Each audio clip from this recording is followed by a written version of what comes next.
Olá, amigos, sejam bem-vindos a mais um vídeo do meu canal. Eu sou o Lucas Knaip e vamos falar sobre Palmeiras e Grêmio, porque esse jogo merece vídeo, gente. Olha, o que aconteceu hoje aí é inacreditável. O Palmeiras deu um baile que, assim, talvez tenha sido o jogo de maior disparidade nesse Brasileirão até agora. Tá difícil lembrar de uma partida em que um adversário dominou tanto o outro. E a gente tá falando de Palmeiras e Grêmio. Dois times grandes no cenário nacional, né? O Grêmio, acho que tanto o Grêmio e o Palmeiras são tricampeões da Libertadores, né? Espero não estar enganando sobre o número de títulos de Libertadores do Grêmio. Então, assim, são dois times muito grandes e não pareceu um clássico, né? Não pareceu o confronto entre duas equipes gigantes. Pareceu, assim, o Palmeiras jogando no estadual contra equipes de divisão inferior e foi essa impressão que a partida deixou. Num contexto geral, 28 finalizações a 3, 10 chutes na direção do gol contra 2, 7 grandes chances criadas contra 0. Então, assim, basicamente, foi esses os números da partida em relação, assim, a Palmeiras e Grêmio. E olha que o Palmeiras tirou o pé no final, né? O Palmeiras poderia ter continuado pressionando, produzindo mais volume de jogo, mas no final eles decidiram tirar o pé, até porque não precisava mais. 4-1 tá de bom tamanho. A equipe de Abel Ferreira volta para a liderança provisoriamente, porque o Botafogo ainda não jogou na rodada, né? E se o Botafogo vence, volta para a liderança. De qualquer maneira, o time do Abel Ferreira cada vez mais sólido, cada vez mais talhado também, tanto para pontos corridos como mata-mata. É um técnico que entende muito de ajuste, né? Um técnico que se adapta bem às circunstâncias. Hoje foi aquele negócio, né? O time, assim, igual o tubarão, sente o cheiro de sangue e morde, né? Vai para cima, né? E assim, ele entendeu que dava para ser muito agressivo nessa partida, que dava para o Palmeiras propor o jogo com muita tranquilidade, e a gente viu o Palmeiras fazendo isso muito bem. Mas quando é necessário jogar num bom contra-ataque, num bom jogo de transição, ele também faz isso muito bem. E quando é para alternar durante o jogo, naqueles jogos parelhos, o Abel Ferreira também faz isso muito bem. Então, é um técnico dinâmico, versátil, foi um baita achado para o Palmeiras mesmo, o Abel Ferreira. Ele veio naquela onda de técnicos portugueses pós a chegada do Jorge Jesus, e fato é que, assim, teve aquele começo, ganhou a Libertadores, a Copa do Brasil, não tinha feito uma grande campanha de Brasileirão, chegou até a ter uma fase instável naquela temporada seguinte, né, que o Brasileirão não é, ele acaba em terceiro, mas tem um momento que chegou a ter a pior defesa do campeonato, cai cedo na Copa do Brasil, teve gente que pediu a cabeça dele lá no Palmeiras, torcedores, mas depois, assim, ganhou a Libertadores de novo, ano passado ganha o Brasileirão. É impressionante o que o Abel Ferreira consegue colecionar de títulos aqui no futebol brasileiro, e parece que vai continuar fazendo isso por um bom tempo, né? Impressionante mesmo, né?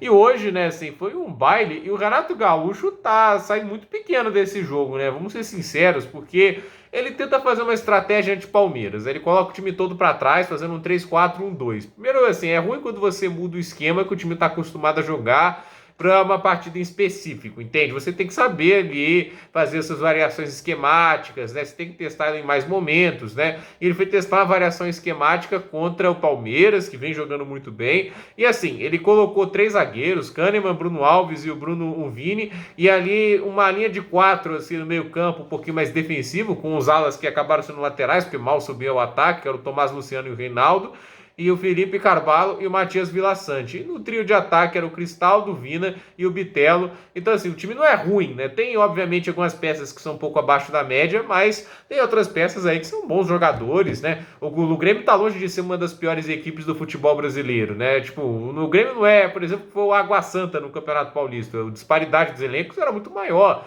O Grêmio, ao meu ver, tem condições de complicar a vida do Palmeiras. Tem talento e jogadores para deixar esse jogo muito difícil. E o primeiro tempo, né, é um milagre que o Grêmio tenha conseguido levar no 1-1, porque é o Palmeiras ditando o ritmo do jogo, é o Palmeiras propondo o jogo, é o Palmeiras levando perigo, e no finalzinho do primeiro tempo eles conseguem um empate, né? Então, assim, a gente tem lá o Palmeiras abrindo o placar com o Rafael Veiga, jogando muito melhor naquele momento, e aí o Bitelo consegue fazer o gol de empate aos 47 do primeiro tempo. Mas, assim, as estatísticas do primeiro tempo são claras, né? São 11 finalizações do Palmeiras contra 3, 5 chutes na direção do gol contra 2. Então, assim, era um domínio muito grande do Palmeiras contra o Grêmio. Aí, no segundo tempo, né, assim, é um massacre, né? Acho que essa é a verdade. Jogo 1-1, você tem a obrigação de tentar marcar um golzinho, né? De tentar usar o jogo de transição, já que você está recebendo toda a pancadaria, o Palmeiras indo para cima o tempo todo, tenta jogar em transição, tenta fazer uma armação rápida. Nada, não tinha nada de ideia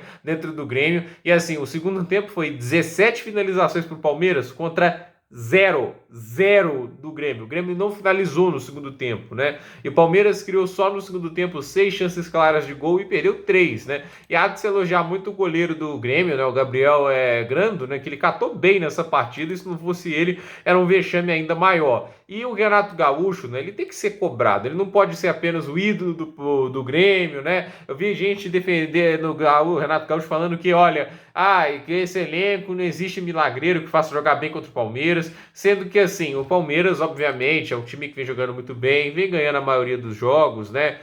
O último contra o Goiás venceu de 5-0, mas se a gente para pensar, o Corinthians, que não tá lá nada bem, né, assim, treinado, foi 2-1, o Vasco foi 2-2, né? O Cuiabá foi 2-1. Então, assim, não é como se o Palmeiras tivesse passeado em todos os jogos. O 5-0 contra o Goiás tinha um expulso o Goiás. Então, assim, eu acho que as pessoas têm que entender assim as comparações. O Grêmio foi de longe o adversário que o Palmeiras teve mais facilidade para controlar. E assim, o time com o Renato Gaúcho naquela temporada do rebaixamento já vinha em queda. Nada me garante que o time ia ficar na primeira divisão se mantesse o Renato Gaúcho, até porque não estava jogando grande coisa. Eles caíram na pré-Libertadores. As pessoas têm que lembrar disso. O Grêmio já não vinha jogando bem, né? Óbvio que não melhorou, mas também assim, o jogo que o Grêmio tem até agora nesse Brasileirão não é lá um dos mais convincentes. É um time que oscila bastante. Até agora tem aquela campanha, 2 vitórias, 2 derrotas, e assim, as 2 vitórias são contra Santos e Cuiabá, em jogos que foram bem complicadinhos, né?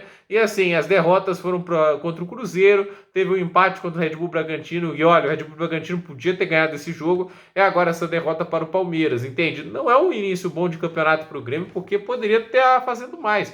É um time que trouxe Luiz Soares, é um time que fez investimentos para ser uma equipe mais forte e não correu o risco de voltar para a Série B. Então, assim, a meu ver, o Renato Gaúcho não faz um bom trabalho até agora. Eu acho que ele tem tempo, obviamente, para tentar melhorar e tudo isso, mas eu acho que também há de se dizer, né? Ele fez o grande parte do auge do seu trabalho, era no contexto do futebol brasileiro, que não existia Abel Ferreira, não existia Vojvoda, não existia Eduardo Cudê, nenhum desses caras estava treinando aqui no futebol brasileiro. Estão fazendo isso agora, né? E assim, mais de assim, da metade dos técnicos do futebol brasileiro agora são estrangeiros, né? Nem todos fazem grandes trabalhos, mas há nitidamente uma mudança do que é o futebol brasileiro atualmente, né? Pessoas querendo ideias mais agressivas, ideias diferentes de jogo. A meu ver, taticamente o futebol brasileiro cresceu demais. Isso começa com o Sampaoli, o Jorge Jesus, o Sampaoli no Santos, o Jorge Jesus no Flamengo, e hoje se alastra por todo o futebol brasileiro, mostrando o quanto os técnicos brasileiros têm que melhorar e mostrando uma contínua necessidade para alcançar melhor nível tático e para extrair mais o potencial das equipes. O Grêmio é um time que até agora